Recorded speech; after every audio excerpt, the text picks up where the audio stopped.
6-year-old child was injured as a result of Russian attacks on the Zaporizhzhia district. Over the course of the day, the occupiers struck 34 settlements. The enemy dropped bombs on Malokaterynivka, Kushuhum, and Veselyanka. The occupiers also launched more than 200 drones at civilians, mostly FPV drones. 5 people were injured in Kherson and the suburbs. The Russians struck residential neighborhoods, damaging 7 apartment buildings and more than a dozen private houses. 2 people were injured in Oleksandrivka in the Donetsk region. The occupiers deliberately targeted pedestrians with an FPV drone. Konstantinivka also came under devastating enemy strikes, with the Russians dropping munitions on the city. 3 high-explosive aerial bombs hit residential neighborhoods in the city, destroying 3 apartment buildings. There were no casualties. In the Kharkiv region, the Russians are also attacking civilian targets.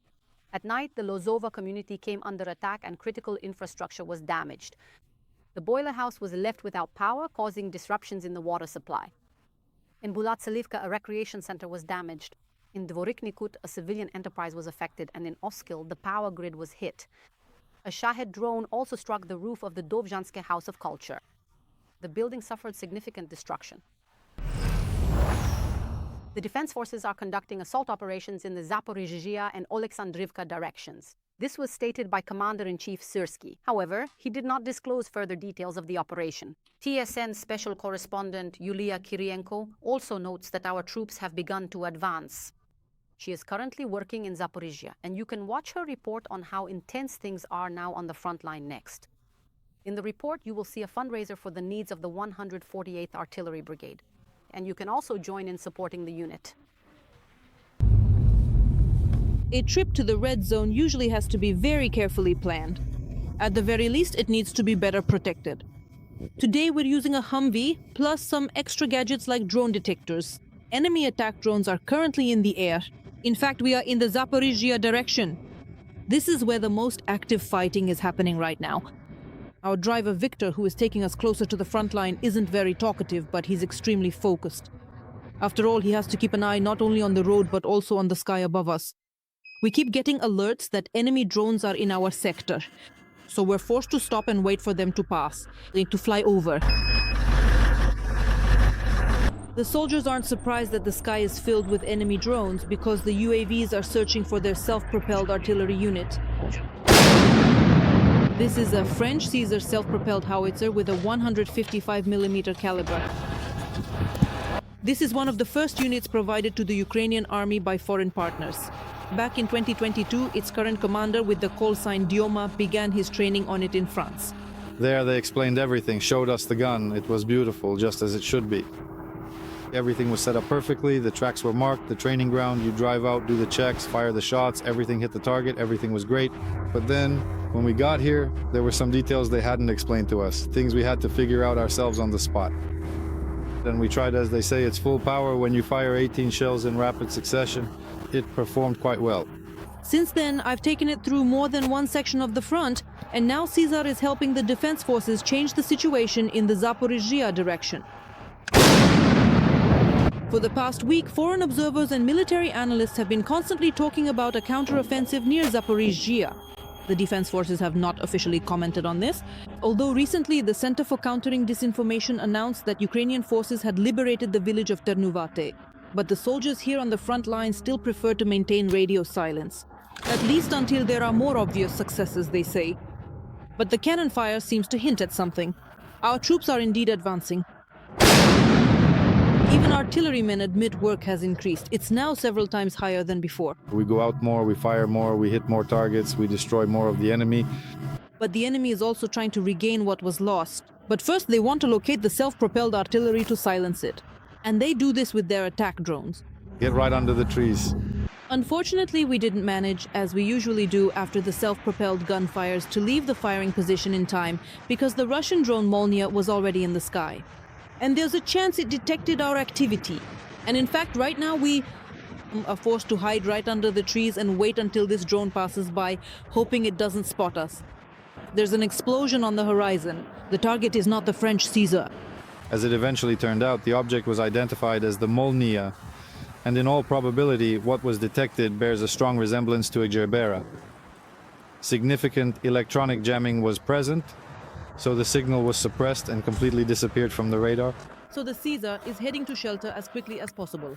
The crew is preparing it for further operation. After all, the French machine likes to be well maintained, jokes Serhiy. There are a lot of sensors here, so they always need to be kept clean. Not so long ago, Serhiy was still firing an 82mm caliber mortar in another unit until it was destroyed. Russian drones. So I've already had 3 of them on my record where there are no mortars left. The war is changing. These drones are positioned close to the front line. Well, that's just how it is now. You could say that, yes, to step out of the dugout or shelter and make a post is very risky. There are FPV drones there, just swarms of them. So he supports the plans of the Ministry of Defense and the General Staff to stop using mortars, the small ones, the 82mm caliber ones, all the more so since he himself has experienced what it's like to work with long-range guns. I always dreamed of a big caliber so that when you hit, you really hit. As you saw, even the pine needles scatter. Yulia Kyrienko, Oleksandrivka and Oleksandrivka, TSN 1+1. The political part of the trilateral negotiations in Geneva has reached a deadlock due to the Russian position. This is reported by the publication Axios, citing its own sources from the negotiations. Barak Ravit, a journalist from the publication who is considered close to Trump's special envoy Stephen Witkoff, directly points out that the reason was the position of the head of the Russian delegation, Vladimir Medinsky. And the president of Ukraine, in an interview with British journalist Piers Morgan, essentially confirmed that this really became a stumbling block. The political bloc, and in particular the issue of territories. Zelensky said that the parties managed to make progress on military issues, in particular regarding the monitoring of the ceasefire. However, when it comes to Donbas, Kyiv, Moscow and Washington have completely different positions. He also added that last year, during negotiations in Saudi Arabia, the United States proposed a ceasefire to stop at the line of demarcation and to resolve the territorial issue exclusively through diplomatic means. However, now the parties have somewhat moved away from that position. Things are becoming more complicated on the political front. We do not have a unified position, not even in the trilateral format. We have 3 different points of view regarding the issue of territories. I'm not sure that our teams can really resolve the territorial issues. Of course, in any case, it depends on our people. Ultimately, it is our people who must accept this peace agreement, or not, and not anyone else in the world. And it does not depend on a powerful country or a strong leader, or not. It depends on the Ukrainian people. The first founding meeting of the Peace Council is underway in Washington. U.S. President Trump is gathering participants and observers at the Institute of Peace, which has been renamed in his honor. It is expected that 45 countries will take part in the event. The newly established Peace Council plans to raise over $5 billion and to form international stabilization forces, in particular to restore the Gaza Strip and maintain order there. And this was the primary reason for its creation, although later the Peace Council was also positioned as an alternative to the UN. Because of this, most Western European countries rejected the idea of participating in the institution. The United Kingdom, Germany, and France will not take part in the meeting. Instead, it is known that Italy, the Czech Republic, Cyprus, Slovakia, Greece, Switzerland, and the European Commission will be present as observers. Ukraine also declined to participate since both Russia and Belarus were invited to the Peace Council. Poland promises to mine its eastern border within 48 hours in the event of a threat. This statement was made by Polish Prime Minister Donald Tusk in connection with the country's withdrawal from the Ottawa Convention. Tomorrow will officially mark 6 months since the withdrawal announcement, and thus the ban on the use and production of anti-personnel mines will be lifted. Poland plans to deploy mines as part of its project. The Eastern Shield is intended to protect its borders with Belarus and the Russian enclave, Kaliningrad. Due to Russian aggression, most European neighbors, except Norway, are withdrawing from the convention. We are in the process of completing this mine project, which is crucial for our security, for the safety of our territory and our border. The American military is ready for potential strikes on Iran as early as this Saturday, but Trump has not yet made a final decision. This was reported by CBS News and CNN, citing their sources. They say the strike force is already in place and the final word belongs to the U.S. president. The readiness is also evidenced by the fact that the United States has significantly increased its air and naval presence in the Middle East. In particular, at least one aircraft carrier group, the Abraham Lincoln, is already in the region, and another, the Gerald Ford, is reportedly on its way there. At the same time, Reuters reports that Iran is strengthening the defenses of its nuclear facilities amid rising tensions with the United States. For example, according to satellite images, the Pachin military complex has been covered with concrete sarcophagi. Meanwhile, at the Isfahan nuclear complex, Iranian military forces have covered all three entrances to the underground tunnels with soil. All three entrances to the underground tunnels. Tehran fears renewed strikes on key nuclear program infrastructure, which have previously been targeted by Israel and the United States. The situation in the region is escalating against the backdrop of diplomatic negotiations between Washington and Tehran regarding nuclear issues. And not only that, the Ayatollah regime prefers to limit discussions to only the nuclear program, while the United States has a broader list of issues and is applying pressure with the potential threat of military force. How threatening is this situation and what impact will it have on Ukraine? Be sure to write and share your thoughts with us in the comments to this broadcast on YouTube. And of course, like the video and subscribe to the channel. In the meantime, I will continue with the TSN broadcast.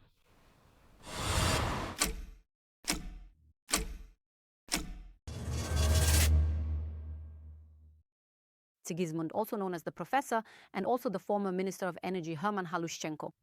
He was a key link in the scheme to embezzle funds from Energoatom. This is stated in new materials on the Midas case provided by the Anti-Corruption Bureau and the Anti-Corruption Prosecutor's Office. NABU detective Oleksandr Abakumov released recordings of members of the criminal organization who were collecting kickbacks from Energoatom's contractors through the Schlagbaum scheme, and then laundering the funds through offshore companies and crypto assets. To conceal his involvement in these schemes, the money for Halushchenko himself was laundered through offshore companies registered in the name of the official's ex-wife and his 4 underage children. In total, Sigismund, also known as Halushchenko, managed to launder about $12 million for himself in this way, according to investigators. He spent this money on his children's education at elite institutions in Switzerland, where the younger Halushchenkos are alongside the descendants of Europe's royal families. Halushchenko was detained while he was trying to leave the country. On February 15th, the anti-corruption court placed him in custody with the alternative of a 200 million hryvnia bail. The former minister himself complained in court that he would not be able to raise more than 30 million hryvnias for bail. But judging by the investigation materials, he was downplaying his wealth. He has $12 million in cash, which is over $500 million hryvnias at the current exchange rate. The government has significantly expanded programs for credit support of energy autonomy projects. Now the state will compensate part of the costs for generators, solar panels, and inverters, not only for apartment buildings, but also for private homes, as well as for communities and businesses. All available options for state support have been collected by the Cabinet of Ministers on a single online platform, Energy KMU Goa, Prime Minister Yulia Kyrienko reported. This portal brings together all government assistance programs, from payments and equipment to preferential loans. In particular, provisions include monthly payments for repair crew workers, grant payments under the Svitlodim program for the purchase of energy equipment for apartment buildings, warmth packages for people with disabilities and lonely pensioners, and charging stations for children with Group A disabilities. For sole proprietors, payments of up to 15,000 hryvnias are available for the purchase of generators, fuel, or to pay for utilities, as well as preferential loans. There are also new support programs for private homes with partial reimbursement of expenses for purchasing equipment to ensure energy self-sufficiency. Today we are announcing the government's energy support platform, where all the programs will be collected, plus their statistics will be visible. So it will be quite easy to go in and see the updated data. They will be updated daily and will show how effective each program is. Parliamentary food poisoning. The Verkhovna Rada has shared the results of the investigation into why last week several dozen deputies suddenly fell ill with similar symptoms. On February 12th, Parliament was unable to work due to the mass illness of deputies. They experienced weakness, high fever, and even diarrhea. At first, suspicion fell on the Verkhovna Rada cafeteria. However, after checking the staff and testing the food and water, they reached a conclusion. The source of the infection was not in the dishes. All the sick deputies were found to have the same virus, norovirus. This is an acute infectious disease that spreads in closed and crowded spaces, such as the session hall in the case of the MPs. The terrorist attack in the city center was being prepared by a resident of Kropyvnytskyi.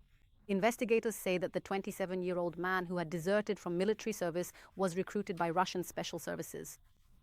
His task was to kill the head of the institution responsible for the region's defense preparedness.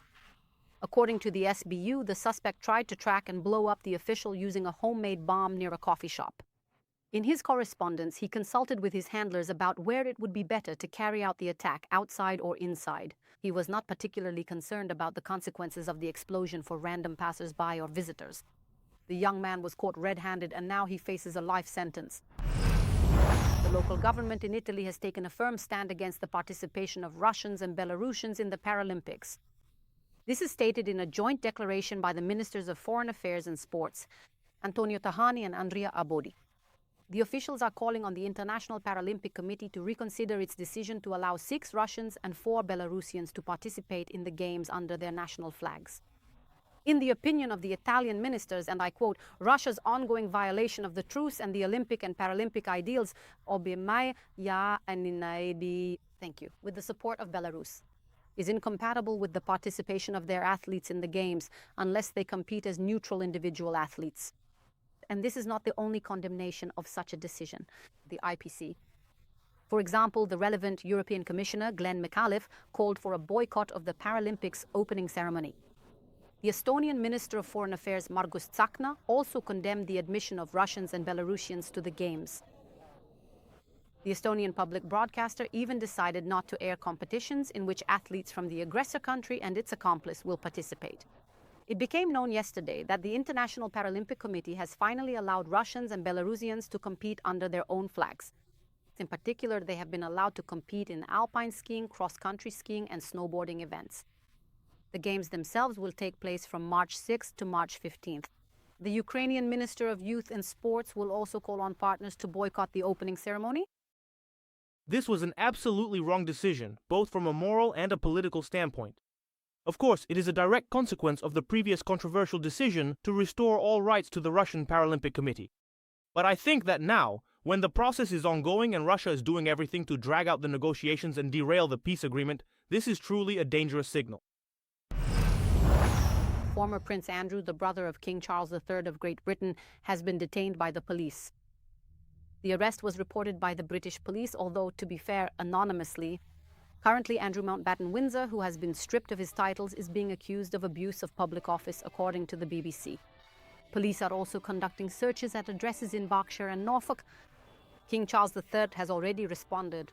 In an official statement, the monarch noted that the law must take its course. And although no official details about the case are being disclosed or specified, the detention of the royal family member is being linked to the Epstein investigations. It is assumed that this concerns documents that existed since his time as a trade envoy and which are alleged to have been handed over to Epstein. This is the first case of the former prince being arrested amid years of accusations regarding his ties to convicted sex offender Jeffrey Epstein. Andrew has denied all the accusations, careless associations, and a public irritated by them. The former prince was stripped of all titles and privileges. Moreover, Andrew even lost his independent lease and moved to the royal estate at Sandringham, at the king's expense. By the way, the police arrested the birthday boy today. The former prince is turning 66 years old. At the Baikov cemetery in the capital, people said their farewells to the well-known Ukrainian public figure and doctor, Semen Gluzman. Dozens of people came to pay their last respects to the Ukrainian dissident.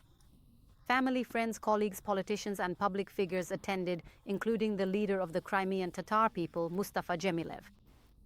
During the farewell, poems by Vasil Stus were recited. He and Gluzman became friends in prison and even spent some time in the same cell. Gluzman was a psychiatrist and human rights defender. He was a former dissident and political prisoner who, during Soviet times, openly spoke out against punitive psychiatry. In November 1971, he prepared an independent forensic psychiatric evaluation in the case of General Petro Hryhorenko, which found him to be mentally healthy, contrary to the official position of the political regime of the USSR. In 1972, Semen Gluzman was sentenced to 7 years in labor camps and 3 years of exile. He served his sentence together with Ivan Svitlishny, Yevhen Sverstyuk, and Lev Kolukyanenko. And after the collapse of the Soviet Union, he headed the Ukrainian-American Bureau for Human Rights Protection. He was 79 years old. In general, Semen Gluzman joined the dissident movement not as a political figure and not with the aim of overthrowing the Soviet regime, He simply wanted to be an honest psychiatrist so that the authorities would not interfere. He wanted to be an honest doctor. And honest people are dangerous for totalitarian regimes. He was an honest, decent man, one could say, one of those people who represent the conscience of Ukraine. He truly was a unique person. And today, people have gathered around. Such close friends, I am so grateful to them. He knew how to do it. He knew how to gather unique people around him, people who were completely different but incredible. I am grateful to him for that as well.